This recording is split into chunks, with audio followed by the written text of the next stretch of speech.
Hey, it's me again. I hope you're having a great morning. We are still at the new little house. We call it the little house. It's just so cute. And so I wanted to come on here and continue my testimony journey. These are just some random memories from my childhood that I forgot to include in some of the videos, so I thought I would go ahead and do that. So if I'm looking away, I'm just looking at my notes, try to keep me on pace. So when I was younger, all the things that were happening, which was a lot, on top of the fact that there were situations where I would always be getting hurt, I was always getting sick, I was always having something go on. So one time I was visiting my dad and he was fixing his truck at this garage or whatever, at his friend's garage, but it was like a chicken farm. It is so brisk here. It got down to like 31 degrees, 30 something, and I was like, well, okay, it's pretty chilly, but the sun is out and it's just so lovely. I could not resist. So we were playing at this chicken farm and the sun went down and it got dark, but we were still playing. We didn't think anything of it. I come around a corner. Sorry, there's a car. I come around the corner and there was fencing rolled up, and the end of the fence that would go in the ground, the sharp part was sticking out, and I ran into it and it pierced into my leg. And as I was looking back on it, I am so lucky that I did not run head on into it, because it was a roll taller than me, and somehow I only caught this little side corner piece that got in my leg instead of full forward, like completely impaling my face, my body. But it had went in a few inches. I had to go get stitches, and I was too afraid to tell my dad, so I let it go way too long, and shock was setting in, and eventually when I was vibrating, shaking so bad, I finally said something. He took me to the hospital, and I only got 2 stitches because, the hole wasn't very wide, but it had punctured in like 2 or 3 inches. So I was probably like 8 or 9, maybe 10, I think 9. And then when I was younger, my mom was driving in the car back then, in the 80s, nobody wore seatbelts. It was not a thing like it is now. So I was riding in the passenger seat. My brother was in the middle, even though he was older. He was in the middle, and my mom was driving. We were only going like 35, 40, and my mom was not paying attention, or I don't know. She literally hit a parked car that had just stopped on, well, I want to say the side of the road, but they weren't actually fully pulled over. So she did the mom thing and reached her arm out, stopped my brother, but her arm did not reach me. So my head went through the windshield. I do not recall anything until waking up in the ambulance. So I lost consciousness, woke up in the ambulance, and then I don't know what happened after that. I don't remember anything further, but just another example of how things would just keep coming and coming and coming and coming. There was just no break. There was no rest for the things. And without a doubt, I can look back and say that the enemy was coming at me whichever way he could, and God was so faithful that he kept me. I might have got hurt a little bit, but it wasn't to the extent that I was supposed to get hurt by the enemy's definition. Okay, let me so then also, probably when I was 13 or older, so I started staying the summer with my dad. That was when I started talking to him again, because I had stopped talking to him for a few years. But then when I was like 13, I started going there and doing stuff. And my half-sister was also there. She and her boyfriend and my cousin, if you know about the situation from the other video with my cousin, then that explains that. And then my stepsister and her boyfriend also, he had his own situation, and it was just like everybody had a situation. So that same summer, my dad had some friends stop by, and they were just like, hey, can we borrow your daughter for like a few hours? Me and my wife think she's like really cute. And my dad was like, well, that's my kid. That's kind of weird. And he's like kind of weird that you're asking me. Like, you would think he would be irate, but he thought it was hilarious. And he's like, well, I mean, we just thought, you know, we would find another guy, and then it would be like an even trade kind of thing. But she's just really cute. And he's like, she's 13. They're like, yeah, she's really cute. And we would have a good time, and nobody'd be hurt, that kind of thing. And my dad's like, dude, get out of here. Like, he's like, well, my wife really liked her, and you know, that kind of thing. And nobody thought that was strange. and like, my dad was not offended by any means. I mean, like, these things just blow me away. But still, that same summer, my half sister, when she was staying there, we would go to stores, and she would be like, here, take this bag. And I'd be like, what? Take this bag. And she's like, just start putting stuff in it. And like, I was like a robot. I did what people told me to do just because, like, I had been conditioned for that, you know? So I'm like, okay. So I just started putting stuff in the bag, and it became a summer of like going from store to store, just like stealing. And she would be like, okay, so now we're going to go into the shoe store. You grab a pair of shoes. And she's telling my stepsister, you grab a pair of shoes, and I'm going to grab a pair of shoes. And then she handed me a couple pairs of shoes, and she's like, just walk out. And I'm like, what do you mean? She's like, I'll take care of it, just walk out. So I'm like, okay. And then so I went to the car, and then they came, and I was like, well, did you pay for it? Did you take care of it? What did you do? And she goes, no, I just walked out. And she's like, and I got these on my feet. And my stepsister's like, and I got these on my feet. And I'm like, wait, what? And I was like, you didn't pay for these? And she's like, yeah, I did. And I'm like, what do you mean? You just said you didn't pay for them. She's like, with my 5-finger discount. And I was like, oh, okay. And it never quite all registered with me until like, you know, a week or so. And I'm just like, oh, what are we doing now? She's like, we're going shopping. And I was like, oh, okay, where are we going? And she's like, here, here, here, and here. And then one Sunday that my dad was taking me home, my cousin went, she went, her boyfriend went, my stepsister and her boyfriend went. It was like a whole load of people. And we stopped at the store, and excuse me, and we were all like doing our separate shopping, and I was just kind of looking around at, you know, clothes and nail stuff and that kind of thing. And then my stepsister, she stopped by me, and she's like, hey, what you looking at? I'm like, oh, I found this. Do you think it's cute? That kind of thing. And I said, wait, stay with me. Something's wrong.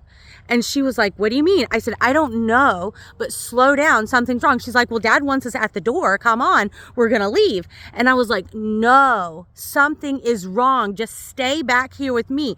I said, that man has been running around, and this is a store. Nobody runs anywhere. And so then I told her, I'm like, stay back with me. And then we were still in the clothing and just come out to the main aisle. And here, unbeknownst to me, my dad, my cousin, and my stepsister's boyfriend, the kids are out playing, my stepsister's boyfriend, they had got stopped and arrested at the front door. We seen them get arrested. And I was like, oh my gosh, that was it. Something inside my gut is like, no, don't go, because, you know, they would think that we're together and, you know, possibly arrest us all. So, I mean, I was so thankful for that intuition. I wasn't saved then. I didn't have the Holy Spirit, but like, I couldn't even imagine. And then my stepsister and my half sister, I had went home, but they continued on this spree that they were doing, and they got arrested the very next week as well. So everybody got arrested except for me. And I'm so thankful for that, because like, I don't even know how to describe it. You just do what the people around you tell you to do. And I was like so mentally asleep that even after I left ran away and got away from everything. Like, I didn't even start waking up until my memories came back at like 21 or 22 years old. So like, I was just like, if somebody told me something, I would take that at face value, because I was that person. Like, what you see is what you get. I'm not like trying to convince somebody that I'm one way or another. This is just who I am. I'm this way on the camera. I'm this way off the camera. I'm not anything fancy. I'm not trying to pretend to be. All I know is that God told me to come on here and do my testimonies, and here I am. You know, like, if you haven't seen, I have my whole channel is nothing but testimonies and things that the Lord has brought to my attention that I wanted to share. But my videos are numbered. They start like literally from almost being aborted all the way through unto this video. It follows me all the way through my life. And so like, please like, comment, share, subscribe, all the things, because I really want my testimonies to get out there. Not for me, because I would be happy if the Lord never revealed me to anybody, but for His glory, because He's the one that has brought me through. I mean, like, I absolutely would not be standing here if the Lord had not kept me my whole entire life. And He continues to keep me, because yesterday was a little scary for me, because my husband was acting so crazy, but I'm like, no, I'm not having it. And I trusted in the Lord, and I prayed, and I bound that demon that was coming against me, and we left, and we've been here, and it's so peaceful. It feels like literally this house is in the arms of the Lord. It is such rest, and I am so thankful that He's brought me this far, and I'm so thankful that He's carrying me along this journey that He has for me, because His goodness endures forever. Y'all don't understand. I don't even know how to tell you. These testimony videos are nothing compared to what the Lord has done for me. I can't even describe to you the late night hours that I was afraid to even be at a house, just because I was alone and demons were there. I don't even know how to describe to you in a video all the things that have happened to me, because like, I don't know how to tell you, but when the Lord brings people to me to talk to, like, I can connect to them on such a different level, because of the things I've been to. These videos do not do Him justice, do not do His goodness justice. Like, when I was an understanding of what had happened to me, I went to my mom, and I was like, Mom, like, you know, I told her about my molestation that my stepdad did to me and stuff. But then after that, and I started going through healing and stuff like that, I wanted my mom to be getting the same thing. Sorry, there's a truck.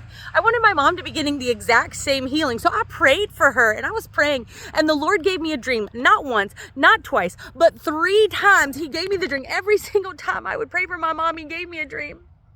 And in that dream, I was saying, Mom, come on, let's do your healing. I want you to be healed and set free. And every single time that demon rose up in her and said, I've been trying to kill you your whole life. I'm going to kill you now. And I said in the dream, I said, the devil is a liar, that I stand behind the blood of Jesus and you will not cross it. And I would wake up every single time. And so that leads me to believe that that demon has been after me. That demonic spirit has been after me my whole entire life. But God's grace and His mercy has covered me, that nothing has happened to me. He's so good and He's so faithful. And if you don't know Him, you are missing out. Do you hear me? I'm just telling you, you're missing out. And in the same summer, I'm looking at my list. In the same summer, my stepsister had another boyfriend, and I was asleep, or maybe this wasn't the same summer. No, I think this was the winter before. I'm sorry, the winter before. My stepsister had a different boyfriend, and he was staying there as if like it was some kind of flop house or something. I don't know. My dad just let anybody. Ooh, it's windy. Ooh. Oh, that's a cold breeze.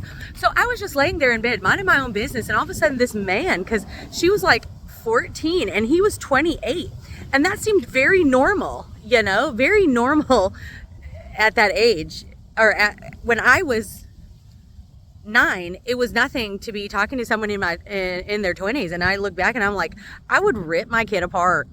And even 14 and 15, that's like he was more than 10 years older than her. Like, that's ridiculous. So anyway, I was laying in bed and they were watching movies and all this stuff, and all of a sudden I woke up and he was like licking all over my stomach and licking down my legs and all this stuff like that, and you know, having his way with his tongue and my body.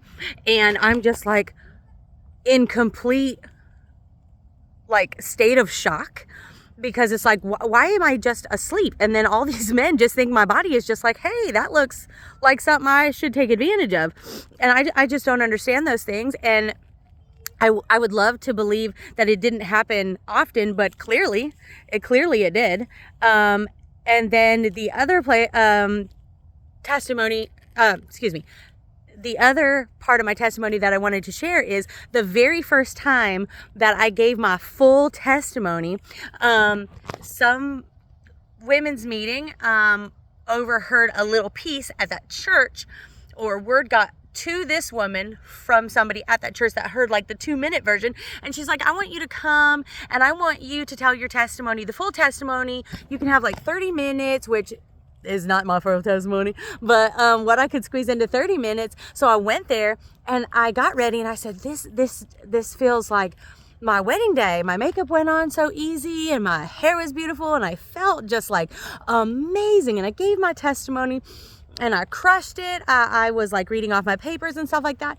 And it was so well received. And I was so thankful for that, because, you know, it's nerve-wracking when you stand up in front of people and you tell them the worst things that's ever happened to you. You know, you feel like on display and vulnerable and naked and all those things, you know, exposed. And right after that, and the whole way, I'll put this in first. The whole way, I was telling my mother-in-law, she went with me for moral support. The whole way, I was like, it feels like my wedding day today. It feels like I'm going to get married. It feels like the day I did when I got married. I just feel like everything is just so perfect and so peaceful and so calm, and everything just, like, I just feel like I'm glowing. And literally the lady who came up after me was like, this is so strange, and not everybody has to do it if they don't want to do it, but the Lord really led me to do this. I went to the store, and these are just little cheapy plastic things, nothing fancy, but the Lord wants everyone to come up, because it was a women's meeting, everyone to come up, and He wants to marry you today. And I fell out of my chair sobbing, because that's just like Jesus. That's just like Jesus. When He sees all of our filthiness and all the things that we've been through and we've been used and run through, He doesn't care. He loves you so much. And if you'll come to Him and repent and give all of the pain and the sorrow to Him, He will receive you and wash you clean and make you new. I didn't even put my apron on yet. He will wash you new and make you whole and new, and all the things will just be gone. He'll just take them away. And when she said that was so, I still have the ring, and it was more than 10 years ago. It was just a little cheap plastic ring that had a little crown on it with a little fake pink gem in it. But it was so precious to me, because nobody should want me. Nobody should want me. I've had dreams from the enemy before, and he wants to destroy me. He wants to destroy me and leave me on the side of the road. I seen in the dream that they drugged me and took me to a club, and I was completely destroyed from the trains that these people pulled on me, and they just destroyed my body. And then I was riding in a car, and they threw me out on the side of the road. And in the dream, I was laying in the ditch.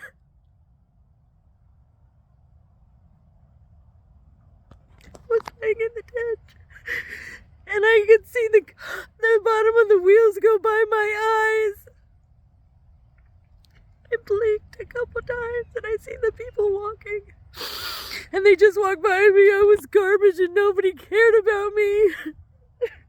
Nobody was trying to help me. And I took my last breath and I died on the side of the road by those cars driving by me. That's what the enemy wants to do to us. He doesn't care about us. My whole life he's trying to kill me, and he's still after me. But the devil's a liar. And Jesus has the final say-so over my life and over all of our lives.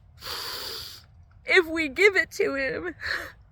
We have a free choice, of course, but I've already made my choice. I love him so much, and he's so good to me. And that's why I do the videos. I know my videos are not nothing fancy. I don't have fancy graphics, and I don't have fancy anything. But I have fancy Jesus. I have fancy Jesus. He's the most important thing that you'll ever find. He's the most important thing. Remember the story of the lady who lost the coin? She searched everywhere for that coin. Jesus is the coin. She searched high and low for him. You'd be smart to search for him. You'd be so smart. Don't give up until you find him. I promise you, you will not be disappointed. When my earthly husband treats me badly, my heavenly husband keeps me safe.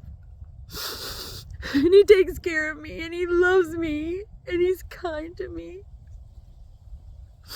When my earthly husband sounds like my mother and calls me fat and all the things,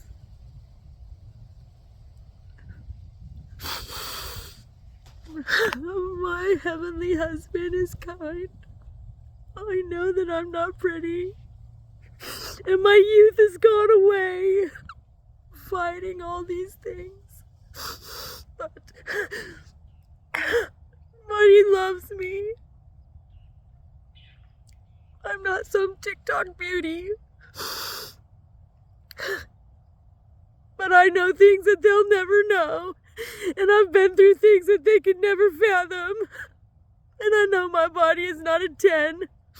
I've been through so many surgeries and sicknesses and curses, and people run through me like I don't matter.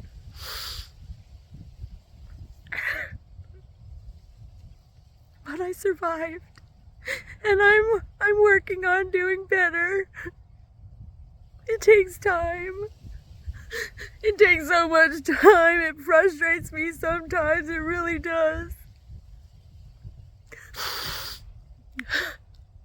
I still struggle to look in the mirror. But I'm so thankful for my babies that love me. God blessed me with 2 of my babies. And I'll see the other ones in heaven.